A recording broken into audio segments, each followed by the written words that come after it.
지금 저희가 이사야서의 말씀을 쭉 읽고 있는데요. 이사야서 40장부터는 여호와의 종이라는 것이 아주 중요한 주제입니다.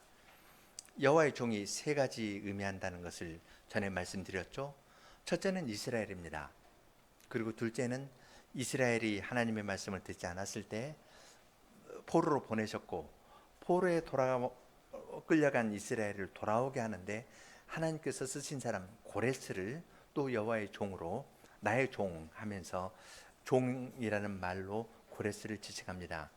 그리고 세 번째는 이스라엘 백성, 그들을 돌아오게 하는데 중요한 일을 하는 여호와의 종에 관한 이야기가 나옵니다. 앞부분에서는 종이라는 말을 할 때 이스라엘을 많이 이야기를 하는데, 이사야서 50장 그리고 53장에 가서 여호와의 종 하면은 예수님, 이스라엘 백성을 돌이키게 하는 예수님이 아주 중요한 분으로 잘 드러나고 있습니다. 이사야서 42장 18절을 한번 보겠습니다. 확인해 보려고 하는데요.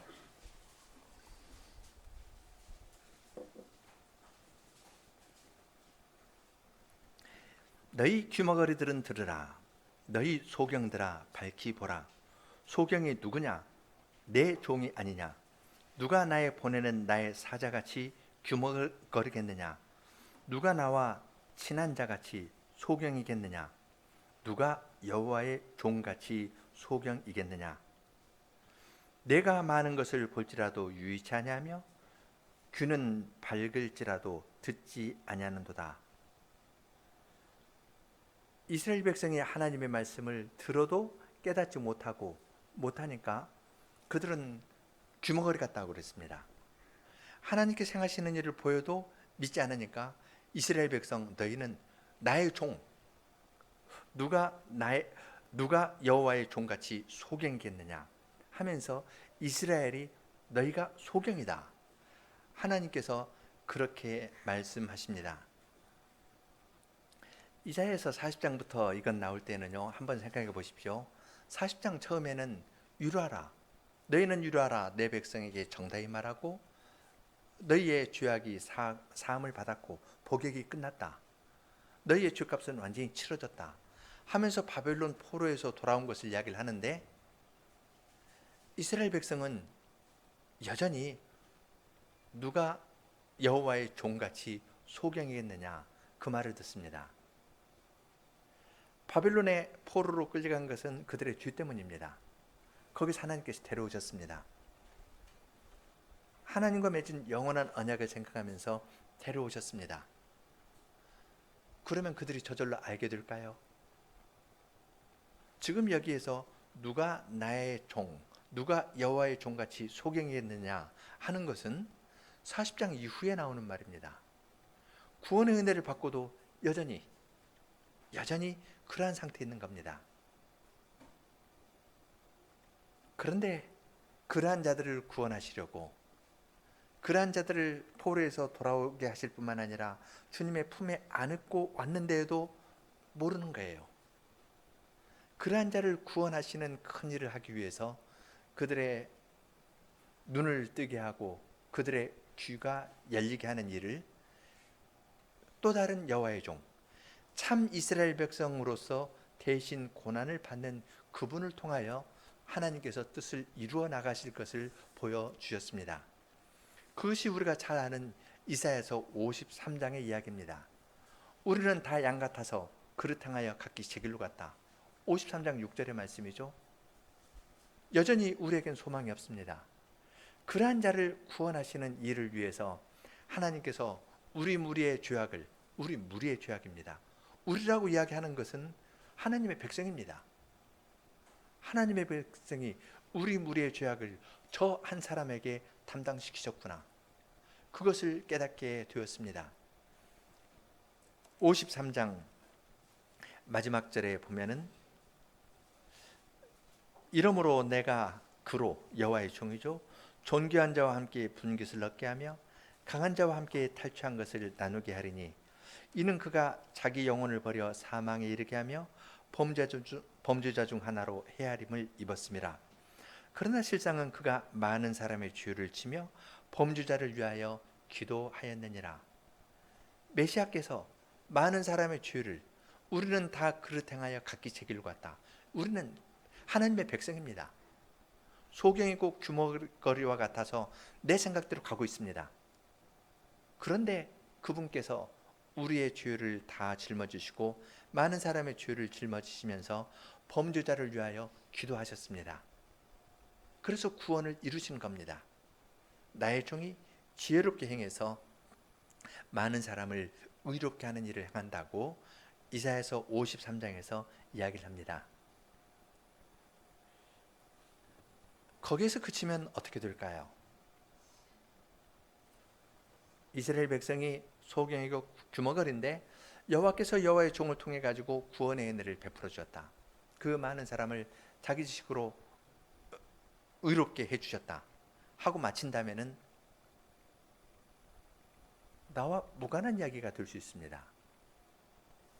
지금 이사야서 54장을 읽었는데 마지막 절을 54장 마지막 절을 볼 필요가 있습니다. 마지막 절, 이는 여호와의 종들의 기업이요 이는 그들이 내게서 얻은 의니라. 여호와의 말이니라. 이사야서 42장에서는 누가 여호와의 종같이 소경이겠느냐 그렇게 책망하셨는데 여호와의 종인 그분의 대속의 죽음 이야기가 앞에 기록되어 있습니다.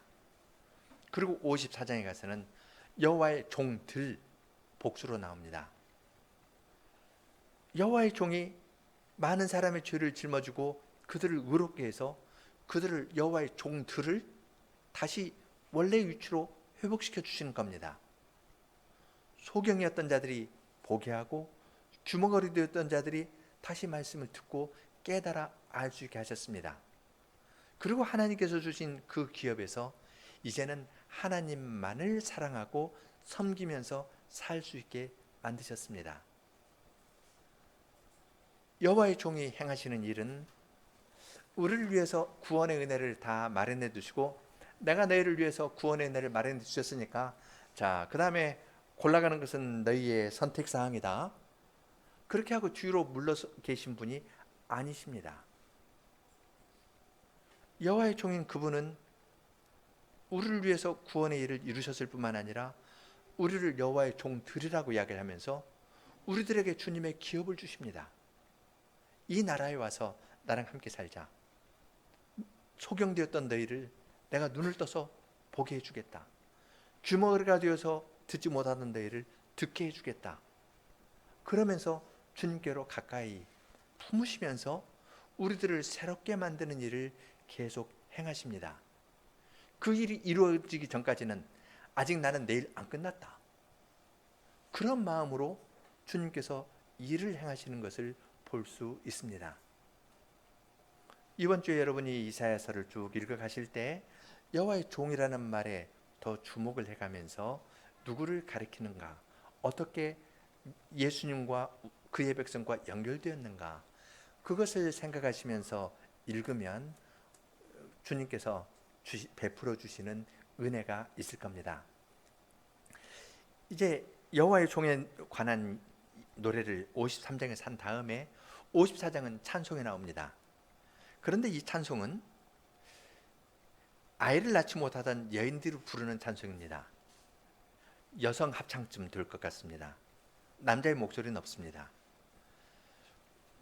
아이를 낳지 못하던 여인들, 아이를 낳아본 적이 없는 사람들, 그런 사람들이 노래합니다. 어떤 노래를 할까요?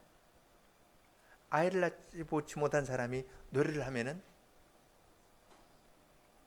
그건 여호와를 찬송하는, 하나님께서 나에게 자녀를 주셨다. 하나님께서 아이를 낳지 못한 나의 수치를 덮어주셨다. 그러한 노래를 했을 겁니다. 사라가 이삭을 낳은 다음에 하나님께서 노경에 내 수치를 가려주셨다. 그리고 기뻐하면서 젖되는 날 큰 잔치를 베풀지 않았습니까? 아이를 낳지 못한다는 것이 굉장한 고통입니다.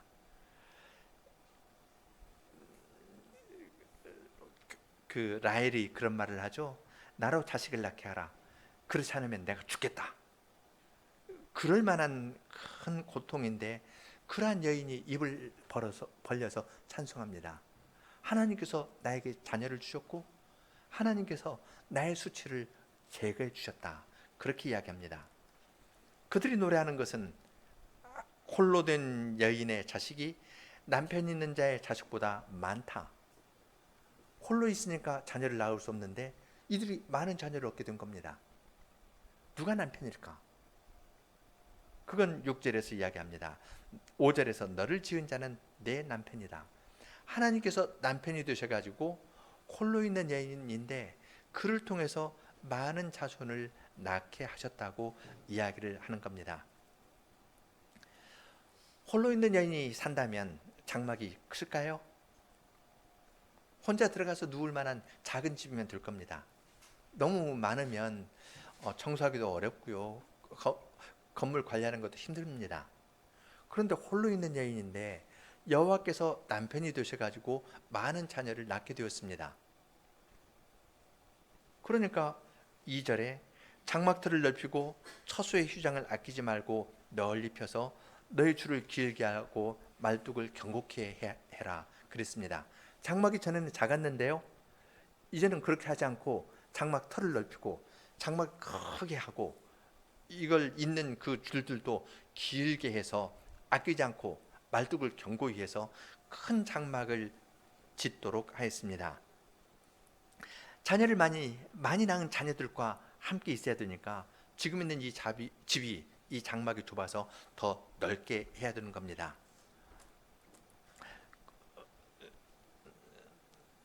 지금 여기에서 장막이라든지 줄이라든지 말뚝이라든지 터라든지 이러한 말은 성막에 주로 사용된 말입니다. 성막에 사용된 용어들을 여기에서 쓰니까 여기에서 하나님께서 남편이 되시고 홀로 있는 여인이 낳은 자녀들이 장막에 거한다 할 때에는 성막에 거하는 그러한 이미지입니다.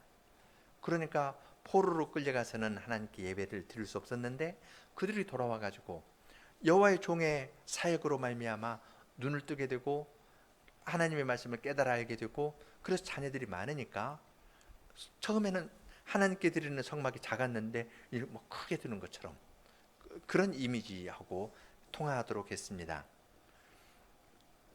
성막 하나뿐만 아니라 3절에서는 내가 좌우로 퍼지고 내 자손은 열방을 얻으며 황폐한 성읍들로 사람 살 곳이 되게 할 것이다. 황폐해가지고 마을 전체가 이렇게 사람이 없어졌는데 포로로 끌려가면 그러겠죠. 근데 이제 장막 하나하나가 클 뿐만 아니라 황폐한 성읍에 사람들이 가득하게 되었습니다. 한 여인이 자녀를 낳아서 장막이 커진 것만 아니라 황폐한 성읍들에 사람들이 더 많게 된 겁니다. 54장 뒤에 가면은 이것은 장막 성읍 정도가 아니라 보석으로 단장한 성으로 등장합니다. 점점 더 이렇게 발전해 나가는 것을 우리는 54장에서 볼 수 있습니다. 하나님께서 그 여인에게 이야기를 합니다. 두려워 말라. 내가 수치를 당치 아니하리라. 놀라지 말라. 내가 부끄러움을 보지 아니하리라. 내가 내 청년 때의 수치를 잊겠고 과부 때의 치욕을 다시 기억함이 없을 것이다. 고대 근동 사이에서 아이가 없는 것은 수치였습니다. 하나님께서 나에게서 수치를 거두어 가신다. 사라가 그렇게 이야기한 것처럼 자녀가 없는 것은 사회적으로 좀 사람들이 낮추어 봤거든요. 사회적으로 낮추어 보기 때문에 그것을 큰 수치로 생각했었습니다. 그런데 그러한 수치를 당하지 아니할 것이다. 청년 때의 수치를 잊겠고 과부 때의 치욕. 과부는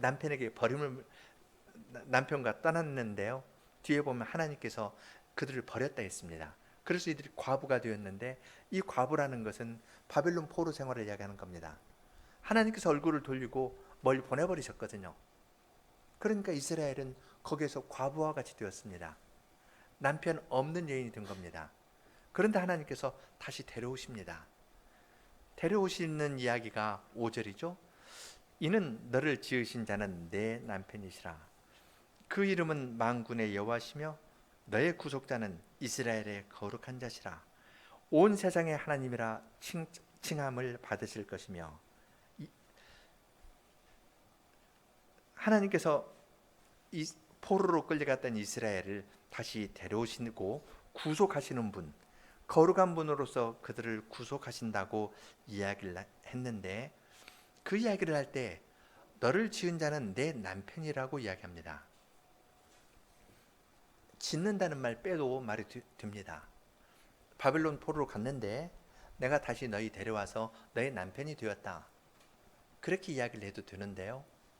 이사야서 40장부터 여러분 읽으실 때 또한 중요한 그 주제 가운데 하나가 창조입니다. 창조의 이야기, 출애굽 이야기가 많이 나오는데요. 바벨론 포로에서 돌아온 이야기를 할 때 창조 이야기를 많이 합니다. 왜 그럴까요? 너를 지은 자다, 하나님께서. 왜냐하면 이스라엘 백성은 소경이고 귀머거리여서 하나님의 말씀을 들을 능력이 없습니다. 하나님께서 그들을 새로 지어서 그들에게 새 마음을 주시고 하나님의 성신으로 깨우쳐 주지 않으시면은 이들은 말씀을 깨달을 능력이 없는 겁니다.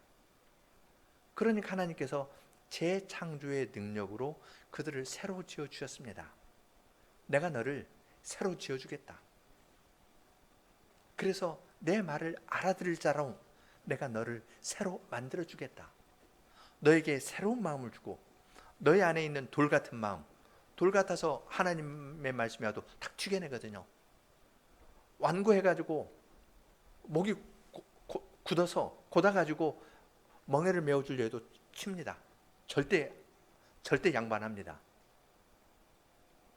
그런 이스라엘의 완악한 것을 주님께서 새로 내가 너를 지어주겠다, 창조자로 내가 너를 새로 지어서 내 말에 대해서 수원하게 반응을 보여주는 자로 새로 만들어 주었다. 새로 만드신 다음에 내가 창조주고 너는 피조물이니까 너는 평생 나에게 순종해, 그렇게 이야기하시는 것가 아니라 내가 너를 지은 것은 너의 남편이 되기 위함이다 하면서 옆으로 다정하게 다가오시는 겁니다. 창조주 피조물을 해가지고 이 관계만 하면서 엄격하게 너는 나에게 항상 뭣도 해야 되고 뭣도 해야 되고 뭣도 해야 되고 이렇게 말씀하시는 것이 아니라 말씀을 깨달을 힘이 없는 자를 새로 만드신 다음에 주님께서 우리 옆에 딱 오십니다. 나는 너의 남편이다. 그럼 남편이 아내에게서 듣고 싶은 말이 있다면 뭘까요? 아내에게 원하는 것가 있다면 무엇일까요? 그건 사랑의 말일 겁니다.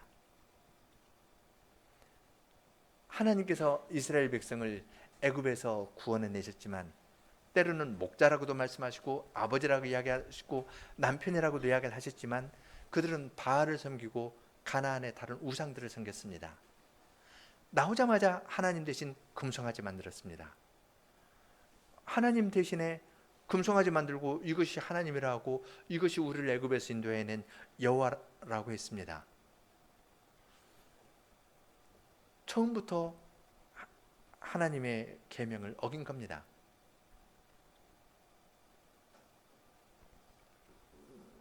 어떤 신혼 부부가 있는데요. 그 남편은 평범하고 여자는 좀 예쁘다고 가정을 해보죠. 그래서 나는 예쁜 여자니까 예쁜 남자하고 살만한 자격이 있다고 혹시 생각했는지도 모르겠습니다.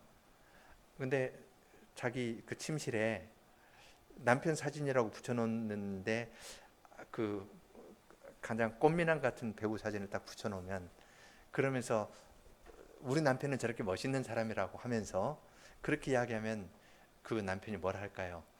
나 참 이렇게 멋있지, 예쁘지, 그럴까요? 아니면 그 사진 찢어버릴까요? 찢어버릴 겁니다.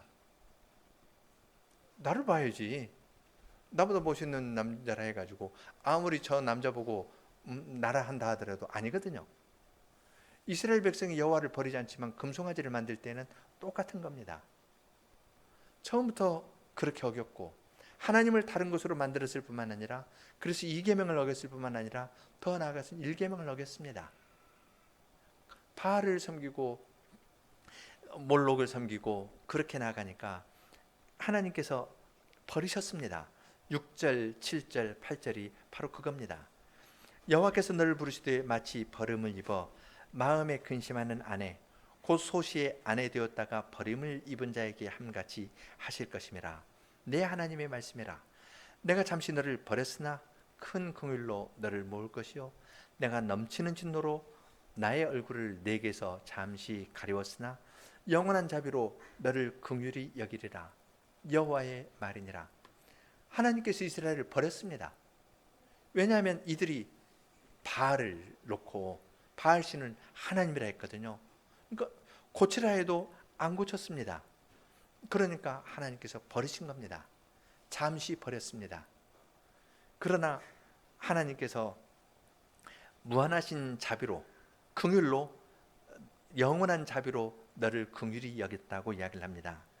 지금 여기 긍휼히 여겼다, 7절에 큰 긍휼로 모을 것이고 8절에서 너를 긍휼히 여긴다 했을 때, 긍휼이라는 말은 어머니의 태를 이야기하는 말입니다. 어머니가 태에 아이를 안듯이 내가 너희를 다시 그러한 마음으로 안아서 새로 낳았다, 그런 뜻으로 말씀하십니다. 나의 영원한 자비로 내가 너를 잠시 버렸지만 내가 다시 너를 모을 것이다. 그리고 이제 너와 다시 헤어지는 일은 영원히 없을 것이다, 그렇게 말씀하십니다. 그 예로 하나님께서 노아 홍수의 예를 듭니다. 하나님께서 노아 때 내가 다시는 물로 땅을 심판하지 않겠다, 이는 사람의 마음에 생각하는 바가 어려서부터 악하기 때문이다 말씀하셨는데, 그때 노아 홍수 때 맹세한 것처럼 내가 다시 너에게 노하거나 다시 너희를 포로로 보내는 일은 하지 않겠다고 하나님께서 맹세해 주십니다. 산들이 떠나고 작은 산들이 옮길지라도 나의 인자는 내게서 떠나지 아니하며 화평케 하는 나의 언약은 옮기지 아니하리라. 너를 긍휼히 여기는 여호와의 말이니라. 그렇게 말씀하셨습니다. 다시는 바벨론의 포로로 보내는 것 같은 일은 없을 것이다. 내가 너를 긍휼히 여기면서 품어 안아가지고 낳았고 창조자로서 너를 새롭게 지었고 너의 남편으로 옆에 있으면서 이렇게 이야기를 하고 있다. 여호와의 종이 너희의 모든 죄값을 다 치렀으니 여호와의 종들로서, 나의 사랑하는 아내로서 너는 그 위치에서 나를 섬기고 나아가자, 그렇게 말씀해 주셨습니다. 우리 하나님은 아주 능력 있으신 분이십니다. 아내를 맞이해서 드릴 때 그냥 장막에 데려가시는 것이 아니라 그 아내를 위해서 아주 아름다운 성을 예비하십니다. 11절 12절에서 그걸 이야기합니다. 곤고하고 광풍에 요동하고 안위를 받지 못해서 이쪽에 치고 저쪽에 치고 큰 파도 물결에 휩쓸리면 이리 휩쓸리고 저리 휩쓸려 가지고 정신없이 가는 그러한 자에게 하나님께서 말씀하십니다. 내가 화려한 채색으로 너의 돌 사이에 더하며 청옥으로 너의 기초를 놓으며, 성을 청옥 위에 기초를 놓습니다. 홍보석으로 성첩을 쌓는다. 성에는 요새가 있는데요, 그 요새에는 홍보석으로 단장되어 있고 성유석으로 그 성문은 성유석으로 되어 있습니다. 그리고 그 지경은 다 보석으로 꾸며서 그러한 곳으로 내가 너를 데리고 가겠다고 이야기를 합니다. 그리고 그 성 안에는 평화가 있습니다. 평화가 있고 여호와께서 남편이 되어서 많은 자녀를 낳게 되었는데, 이 자녀들이 13절 보면은 모두 여호와의 교훈을 받고 그 자녀들은 평강을, 샬롬을 누립니다. 하나님의 말씀으로 말미암은 새로운 사회가 형성되어서 그 성은 외적으로도 아름다울 뿐만 아니라 내적으로도 거기에 새로운 자녀들이 자라나고 그들이 하나님의 말씀으로 교훈을 받고 여호와의 의를 행하면서 살게 해 주시겠다고 이야기합니다. 의가 그 성에 가득해서 다른 사람을 학대하는 일이 없어질 것이고, 공포스러운 일, 그건 너희 옆에 조금도 가까이 오지 못할 것이라고 이야기를 합니다. 하나님께서 남편이 되셔서 이스라엘을 위하여 이러한 아름다운 보석으로 단장한 성문을 만드시고 성을 지으시고 그 안에 하나님의 자녀들을 많게 두십니다. 홀로 있던 여인의 장막을 넓히는 정도가 아니라 큰 성을 예비하시고 거기에 하나님의 자녀를 많이 두시겠다 약속하십니다. 그렇게 하면은 반대하는 세력이 있을까요? 없을까요? 에스겔서 37장, 38장에서 돌아올 것에 관한 이야기가 있는데, 돌아올 때 곡과 마곡이라는 그러한 나라가 이스라엘을 공격한다 그랬죠. 지금 여기에서도 이렇게 하나님께서 여호와의 종으로의 사역으로 말미암아 아름다운 성을 지어 나가시는데 여기에 반대하는 세력들이 있는 겁니다. 15절부터 그러한 이야기를 합니다. 그들이 모일지라도 나로 말미암지 않은 것이니 누구든지 모여 너를 치는 자는 너를 인하여 패망할 것이다. 전에는 하나님께서 다른 나라를 통해 가지고 이스라엘을 멀리 포로로 보내셨습니다. 그런데 지금은 그들이 모이는 것은 하나님께서 허락해 주신 모임이 아닙니다. 그러니까 그들이 온갖 모략을 꾸미면서 치료하지만은 너로 인해서 패망을 당할 것이다. 촛불을 불어서 자기가 쓸만한 기계를 제조하는 장인도 하나님이 창조하셨고, 파괴하며 진멸하는 자도 내가 창조하였은즉 무릇 너를 치려고 제조된 기계가 날카롭지 못할 것이라. 무기를 만드는 그 장인들도 하나님께서 지으셨기 때문에 그들이 만든 기계가, 그들을 공격하는 기계가 날카롭지 못하게 될 거라고 이야기를 합니다.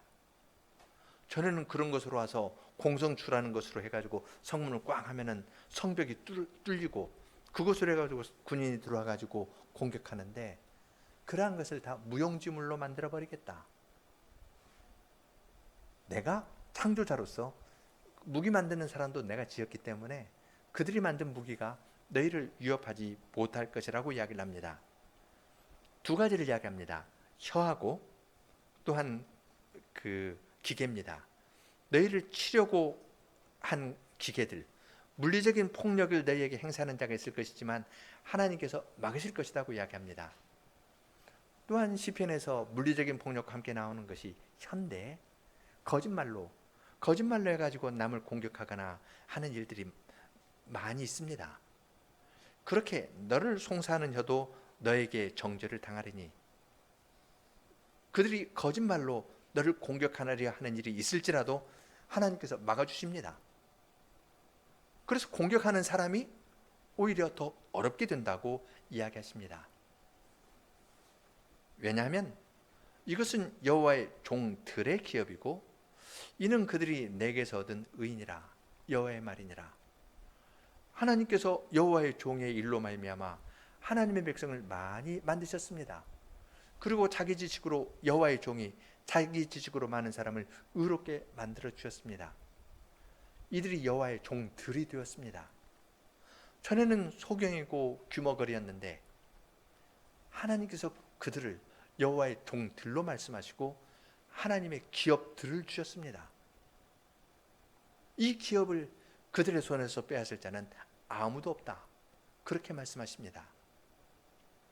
그들을 지으신 이는 그들의 남편이시기 때문에 남편으로서 여호와는 자기의 아내가 조금이라도 어려움 당하는 것을 허용치 않으시겠다고 말씀하십니다.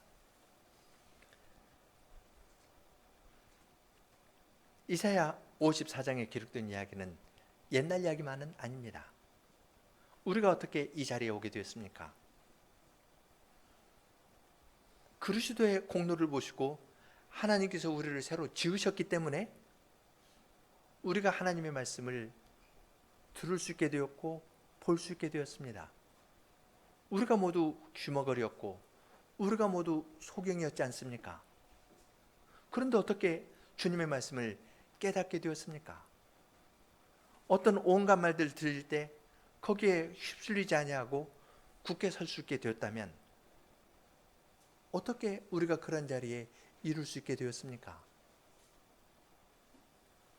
그것은 그리스도 안에서 하나님께서 우리를 새로 지어주셨고 우리를 남편이라 하면서 보호해 주시고 하나님께서 지으시는 성에 두시고 보호해 주시기 때문에 그렇습니다. 물리적인 공격이 있고 거짓말로 하는 공격이 있지만 이건 별로 날카롭지 못합니다. 무기를 만드는 장인도 하나님이 지었습니다. 그러니까 시험이 되고 연단의 과정은 되겠지만 치명상을 입힐 정도의 무기는 그들이 쓸 수 없습니다. 그런 것까지도 없는 대로 우리를 두신 것이 아니라 우리를 지으신 여호와께서는 그걸 지나도록 하셨습니다. 그러나 너를 지으신 이는 내 남편이시라. 하나님께 피하고 오면은 주님께서 그러한 자를 안아주시고 우리가 우상 섬기는 것을 다 버리고 주님께 대한 사랑을 고백하고 나아가면 주님께서 이 성을 새롭게 하시고 아름답게 단장하실 것이고 이 안에서 우리의 자녀들이 여호와의 율법을 배우고 의를 행하면서 살아가도록 하실 것입니다. 많은 자녀를 낳게 하실 겁니다. 홀로 있는 여인의 자녀가 남편이 있는 자녀보다도 더 많게 하실 겁니다. 여기에서의 자녀는 물리적인 나의 자녀만 아닙니다. 여호와께서 남편이 되어서 낳는 자녀입니다. 이건 영적인 자녀를 이야기하는 겁니다. 개혁자 가운데 칼빈에게 사람들이 자녀 없다고 로마 카톨릭에서 비난하니까 칼빈이 내 말씀을 듣고 나간 사람들이 다 나의 자녀라고, 나의 자녀 참 많다고 그렇게 대답을 했는데요. 지금 여호와께서 남편이 되어서 낳는 자녀는 단순한 내 자식만은 아닙니다. 하나님의 교회에 찾아오는 사람들이 많고 그들이 주님의 교회 안에서 자유롭게 자기를 표현하고 두려움 없이 자기를 잘 표현하면서 살아가는 의로운 사회를 이야기하는 겁니다. 여호와의 종들의 기업을 주님께서는 우리에게 주십니다. 그것을 주시려고 이사야 53장에서 여호와의 종이 고난을 받으셨습니다. 여호와의 종의 고난은 거기에 그치는 것이 아니라 여호와의 종들에게 주님께서 마련하신 그 영원한 기업을 주시려고 주님께서 그 고난을 당하신 것입니다. 그러한 은혜를 주님께서는 우리들에게 계속 입혀주시면서 내 음성을 듣고 나를 따르라 그렇게 말씀하십니다. 그리고 이사야서 55장으로 넘어가면은 너희 목마른 자들아 물러 나오라, 돈 없는 자도 오라, 너희는 와서 사 먹되 돈 없이 값 없이 와서 포도주와 젖을 사라 하면서 여호와의 종들의 기업으로 주님께서는 많은 사람들을 초청하고 홀로 된 여인의 자녀가 남편 있는 자의 자녀보다 많다는 것처럼 우리와 같이 보잘것없고 누추한 우리들이지만은 주님께서 우리를 사용하여서 이 은혜의 복음을 계속 전하면서 많은 사람들에게 너희 목마른 자들아 이리 오라 물러오라 초청하는 겁니다. 요한계시록 마지막에서도 성신과 신부는 세상을 향해서 너희 목마른 자들은 이리 오라 그렇게 청하면서 이 길을 가는 겁니다. 우리는 남들이 가지 않는 길을 가는 것가 아니라 하나님께서 그리스도 안에서 이미 이루어 놓은, 하나님께서 우리를 위해서 이미 얻어 놓으신 여호와의 종들의 기업 안에 있으면서 이것을 믿음으로 딱 붙잡고 나아가는 겁니다. 이러한 때에 겸손히 주님께 길을 보여주시기를 구하고 간구하는 마음으로 나아가면 주님께서 그러한 자들에게 크신 은혜를 베풀어 줄 겁니다. 함께 86편 4절, 5절, 6절 부르겠습니다. 4절, 5절 하고 간주하고 6절 부르겠습니다.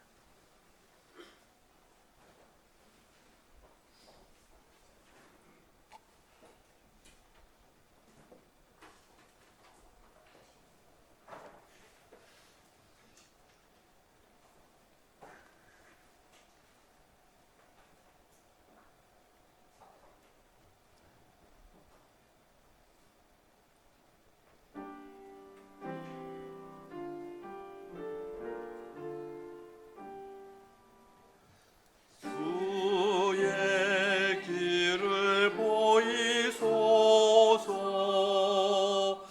진리 안에서 걸으리. 마음 나뉘지 않고 주님 경외하리라. 마음 다해 주의 이름, 그 이름에 영광 돌려. 인내하신 주께서 음부에서 구했네. 주님 무시하는 그들 교만하고 난폭하네. 때를 지어 일어나 나의 목숨 노리네. 주님 은혜로우시며 긍휼 풍성하시도다. 노함 더디하시고 잠든 인자 충만해.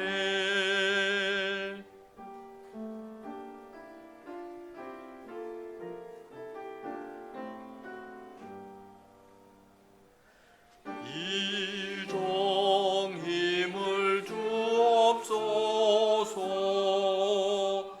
여종 아들 구하소서. 제게 얼굴 돌리사 은혜 내려주소서. 선한 징조 보이시며 원수 수치당하리라. 주가 위로하시고 나를 도우심이라.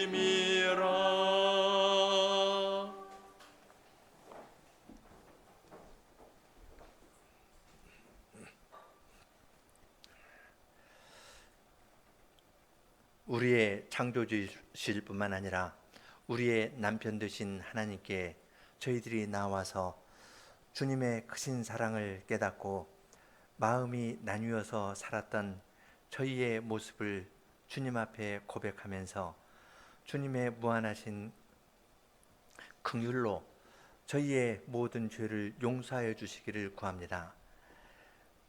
저희는 저희의 마음의 움직임을 잘 모르기 때문에 눈에 보이는 것으로 확인하려고 노력하기도 하고, 내가 누구인지를 잘 모르기 때문에 그것을 내가 이룬 것에서, 나의 말에서 확인해 보려고 힘을 낭비하고, 때로는 그러한 것을 잘 나타낸다고 보여주는 어떠한 한두 가지 것을 붙잡고 거기에 모든 것을 걸면서 살아가는 것이 저희들의 모습입니다. 주님의 종이라 하지만은 소경이고 규머거리여서 아무런 소망이 없는 자들입니다. 그렇지만 주님께서는 그러한 저희들에게 창조의 능력을 보여주셔서 여기에 있는 모든 사람에게 동일한 창조의 능력을 보여주셔서 저희들을 주님의 말씀으로 새로 지어주셔서 주님의 말씀을 조금이라도 깨닫게 하여 주시고 주님께서 행하시는 일을 조금이라도 보게 하여 주시고 주님의 사랑을 깨닫기 때문에 여러 말들이 들리거나 요동할 만한 그러한 일들이 있어도 그러한 것에 좌우되지 아니하고 믿음으로 굳게 서서 나아가도록 저희들을 붙들어 주시고 인도하여 주십니다. 저희가 무엇이기에 주님께서 이러한 크신 사랑을 베풀어 주시는지 저희로서는 주님의 그 사랑의 깊이를 다 알 수 없습니다. 그러한 사랑을 깨닫고 주님께 저희의 마음을 드리고 주님을 경외하면서 나아가고 주님께서 저희의 갈 길을 더 보여주시고 나아가기를 구하오니 계속 주님의 말씀으로 저희의 갈 길을 보여주시고 저희들은 우리를 지으실 뿐만 아니라 우리의 남편 되신 하나님을 향하여 마음이 나누지 않고 단마음으로 주님을 섬기면서 나아가는 자들이 다 되도록 저희 모두를 붙들어 주시고 인도하여 주시기를 구합니다. 예수님 이름으로 기도합니다. 아멘.